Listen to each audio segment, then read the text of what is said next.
야, 이게 아모린 파티입니다. 야, 진짜 오늘 너무 고생 많았습니다. 오늘 맨유 선수들 누구 하나 얘기를 안 할 수 없을 정도로 모두 고생 많았어요. 진짜 잘했다를 못했다를 떠나서 고생을 너무 많이 했어요. 진짜 고생했다는 얘기 꼭 해주고 싶습니다. 너무 고생했어요. 이제 아모린 파티가 시작되는 거야. 맨날이 파티야 이제. 이게 도파민이고 이게 아모린 파티야. 너무 좋았던 게 뭐냐면은 내가 진짜 경기 결과를 떠나서 오늘 경기 맨유가 지더라도 이거는 도저히 욕을 할 수가 없다. 왜냐면은 정말 달라진 모습을 보여줬어요. 열심히 뛴 거. 아모림이 맨날 말하는 거 미친 개처럼 뛰어라. 제발 무기력한 모습 보여주지 말고 개처럼 맨날 뛰고 끝나고 진짜 지쳐서 숨도 못 쉴 정도로 뛰고 돌아와라. 오늘 딱 그날입니다. 오늘 보여줬어요. 지난 리버풀전 때부터 그런 기미를 좀 보여줬고 오늘은 10명이서 진짜 최선을 다해서 해줬습니다. 이거예요. 이게 아모림이 원하던 축구예요. 브루노가 리버풀전 끝나고 나서 그렇게 얘기했죠. 안필드에서 우리가 이렇게 뛰어줄 수만 있다면 우리는 어느 곳에서라도 오늘 같은 경기력을 보여줄 수 있을 것이다. 그 말이 실현이 되고 있는 느낌이라서 너무 좋아요. 맞다. 결승 아니지? 왜 이렇게 결승 같냐 이거? 맨유는 진짜 컵 대회 하나는 잘 된다고요? 아직 착각하신 것 같은데 우승 이거 결승전 아니에요. 그러니까 되게 치열해서 착각하셨을 수도 있는데 결승전 아닙니다. 놀랍게도 64강이라는 거? 앞으로 재밌는 경기들이 산더미처럼 남아있다는 거? 바이엔드르 평점이 9.0이라고요? 이런 건방진. 나머지 1.0은 어디 갔지? 지들이 뭔데 1점을 깎았지? 근데 롱킥은 좀 개선해야 될 것 같긴 해, 형. 킥이 좀 그래. 선방 때문에 뭐 얘기는 못 하겠는데, 형 킥이 좀 그래. 이 느낌 어딘가 익숙한데? 선방 잘하는데 킥 이상한 골키퍼? 아모림, 우리는 바이엔드를 사랑합니다. 나도 사랑해요, 바이엔드를. 바이엔드르 퍼스트 네임이 뭐였지? 알타이였나? 이름이 갑자기 생각이 안 나네? 알타이 바이엔드르 맞네요. 알타이 사랑해, 젠장! 또 이거를 안 꺼낼 수가 없어요. 진짜 숭배해야만 해. 넌 최고야. 당신 같은 골키퍼를 기다려왔다고.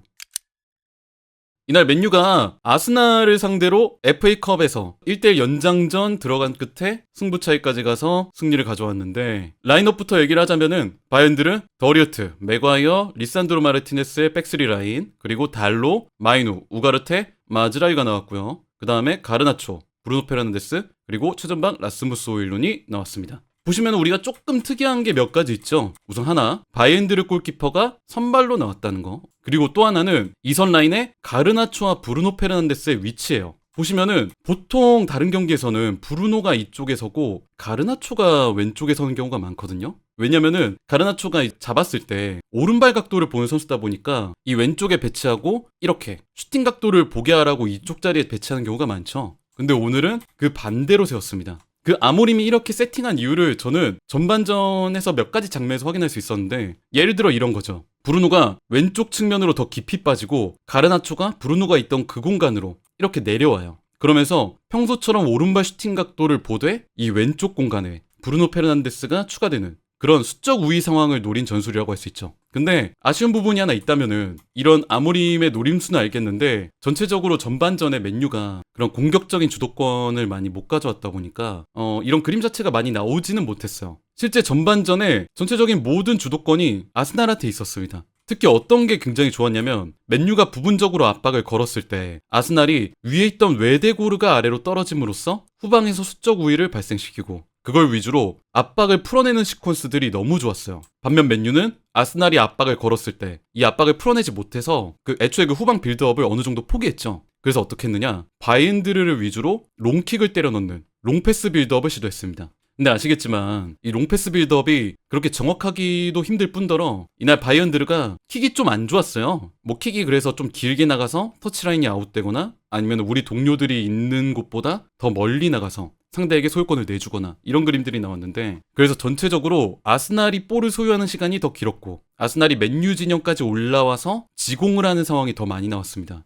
지난 리버풀전에도 그랬지만 아모림이 이제 강팀과의 경기에서 하는 방식 중에 하나가 양쪽 윙백들을 모두 내리고 미드필더들도 내리고 5-4-1 수비 진영을 구축하죠. 그러면서 측면 자원들 마르티넬리나 이런 선수들이 잡았을 때 협력 수비로 틀어막는 이런 전술들을 오늘도 보여줬는데, 문제는 이게 후반전에 망가졌습니다. 어떻게 망가졌냐? 달로가 경고 누적으로 퇴장당하면서 여기서부터 망가졌어요. 왜 그러냐면 상대가 올라왔을 때 윙백이랑 미드필더가 이렇게 협력 수비를 나와야 되는데 이 윙백이 한 명이 없어지는 거죠. 그래서 이렇게 달로가 퇴장당해버리니까 아모림은 어떻게 했느냐? 그냥 가르나초를 윙백으로 내리고 전방 2선은 브루노에게 책임지게 하는 이런 그림으로 했습니다. 근데 여기서부터 맨유의 처절한 싸움이 시작됐어요. 안 그래도 아스날이 전체적으로 주도권을 가져가는 경기였는데 이렇게 한 명까지 퇴장당하고 나니까 정말 아스날이 공격적으로 주도권을 계속 가져가고 맨유가 5, 3, 1대 0으로 막아서는 이런 그림이 나왔습니다. 그래서 심지어 아까 전에는 2명으로 나갔던 협력 수비가 마르티넬리가 볼을 잡았을 때 가르나초 정도가 1대1로 막아줘야 하는 그런 수비적 부담이 생겨버렸죠. 2대1로 하던 협력 수비를 이제는 가르나초가 1대1로 막아줘야 하는 상황이 생기다 보니까.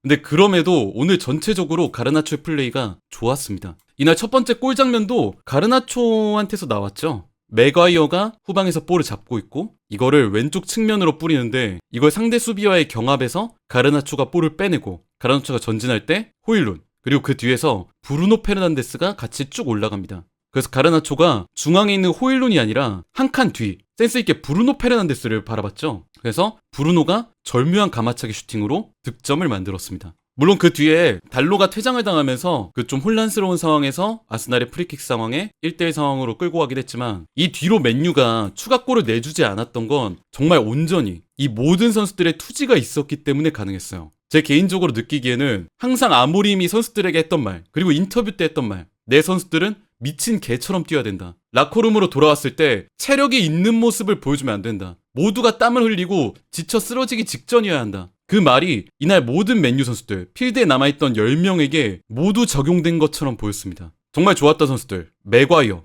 이날 맥과이어가 경합을 너무너무 잘해줬어요. 공중볼 경합이 됐든 지상볼 경합이 됐든 정말 모든 상황에서 상대 공격을 틀어 막았고 달로가 퇴장당함으로써 자칫 불안해질 수 있는 측면으로서의 크로스 상황 이거를 다 커트해서 빼내줬습니다. 이날 맥과이어의 수비 자체는 흠잡을 데가 없었어요. 근데 다만 딱 그 페널티 박스 안에서 PK를 내준 장면이 하나 있었는데 이 장면을 누가 커버해줬느냐. 이날 정말 대단했던 골키퍼 바이은드르가 막아줬습니다. 맥과이어의 딱 하나 PK를 내준 그 장면을 바이은드르가 막아줬어요. 다른 선수들도 마찬가지였죠. 방금 말씀드린 가르나초도 달로가 나간 뒤에 그 자리를 일시적으로 오른쪽 윙백으로 내려와서 필사적으로 수비를 해줬고 교체로 들어온 선수들도 마찬가지였죠. 가르나초 대신에 들어온 아마드 디알로, 마이누가 나가고 대신 들어온 어린 선수 콜리어, 지친 호일룬이 나가고 들어온 지르크지. 이 선수들이 모두 다 필사적으로 뛰어줬습니다. 특히 콜리어 같은 선수들은 갑작스럽게 투입되는 게 좀 불안했을 수도 있는데 정말 아모림이 미드필더에게 원하는 그 활동량 그 2명밖에 없는 미드필더한테 바라는 그 왕성한 활동량을 잘 채워줬어요. 정말 열심히 뛰면서 미드필더에서의 그 빈자리가 발생하지 않도록 우가르테와 함께 최선을 다해서 뛰어줬죠. 이러고 우가르테마저 체력이 다해서 나가니까 브루노가 아래로 내려오고 아마드가 2선에 마즈라위가 반대로 빠지고 말라시아가 들어왔어요. 맥과이어도 지치니까 더리우트가 중앙으로 이동하고 요로가 들어왔습니다. 이 선수들도 전부 다 최선을 다해서 뛰어줬어요. 특히나 말라시아 같은 경우도 이전에 비판을 좀 많이 받은 선수였는데 수비 상황에서 준수한 모습들을 많이 보여줬죠. 열심히 뛰었습니다. 이 선수도. 이날 선수들의 특징들이 다 열심히 뛰었어요. 어쨌든 아스날한테 수적으로 열세였기 때문에 위험한 상황들이 계속 발생할 수밖에 없었거든요. 특히 어떤 상황들이 많이 나왔냐면 측면에서의 크로스 상황들이 되게 많이 나왔어요. 이게 맥과이어가 있을 때는 정말 많이 커트를 해줬는데 맥과이어가 나간 이후에도 바깥에 있던 선수들이 안으로 들어와서 수비를 정말 필사적으로 해줬습니다. 여기서 아모림이 어떤 선택을 내렸냐면은 상대가 측면에서 크로스를 안으로 많이 올리니까 리산드로 마르티네스를 원톱으로 올리고 지르크지를 아래로 내렸죠. 이날 경기 보신 분들이면 아실 텐데 리산드로 마르티네스가 최전방 원톱에 있었고 지르크지가 그냥 포지션 상관없이 상대가 크로스 올린다 하면은 박스 안으로 들어가서 수비를 해줬습니다. 정말 필사적으로 막았어요. 이게 그냥 포지션 상관없이 키가 큰 선수들이 뭐 요로, 더리우트, 지르크지 이런 선수들이 전부 다 박스 안으로 내려서서 아스날의 크로스를 걷어내줬습니다.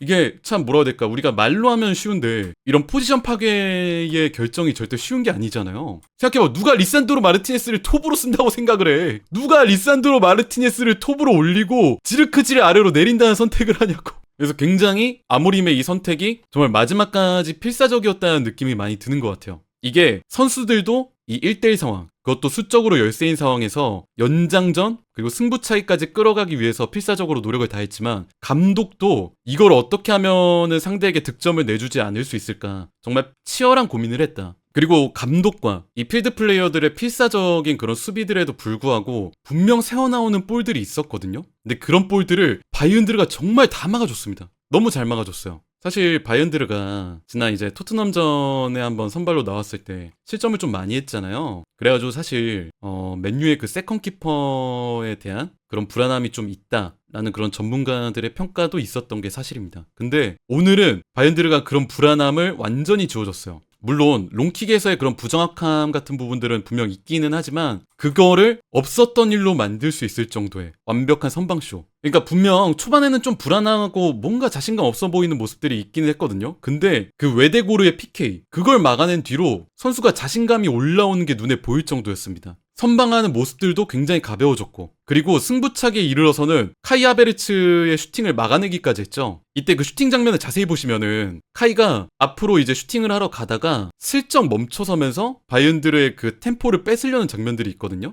근데 자세히 보면 바이언드르가 카이의 그 움직임에 속지 않고 딱 버티고 있으면서 끝까지 카이가 차는 순간을 기다립니다. 그러면서 차니까 그 방향을 완벽하게 읽어서 방어하는 데 성공하죠. 그 장면이 어떻게 보면 이날 바이언드르가 골키퍼로서 뭔가 한꺼풀을 벗었다? 더 성장을 했다? 짧은 시간에? 그렇게 느껴지는 부분이었던 것 같아요. 그 장면뿐만 아니라 라이스의 헤더를 막은 장면도 있었죠. 이게 맨유가 수비 상황이 약간은 불안한 상황이 있을 수밖에 없죠. 왜냐면 수적 열세다 보니까 아무리 열심히 한다 해도 그 상황에서 오른쪽에서 왼쪽으로 넘어온 크로스를 라이스가 헤더를 하는데 이걸 또 바이언드르가 막아요. 왜냐면 이게 맨유 수비들이 라이스를 완전히 놓쳤거든요. 그 바이언드르가 아니었으면 그냥 득점으로 내주는 상황이었는데 이거를 바이언드르가 막습니다. 이날 경기를 봤을 때 아모림이 원하는 축구가 조금씩 자리를 잡고 있다, 이런 생각이 드는 것 같아요. 뭐 전술, 시스템 이런 거를 떠나서 아모림이 항상 인터뷰에서 하는 말들이 있잖아요. 아모림이 자세히 보면 전술에 대한 얘기, 시스템에 대한 얘기들을 많이 안 해요. 항상 뭔 얘기를 하냐면은 투지, 정신력,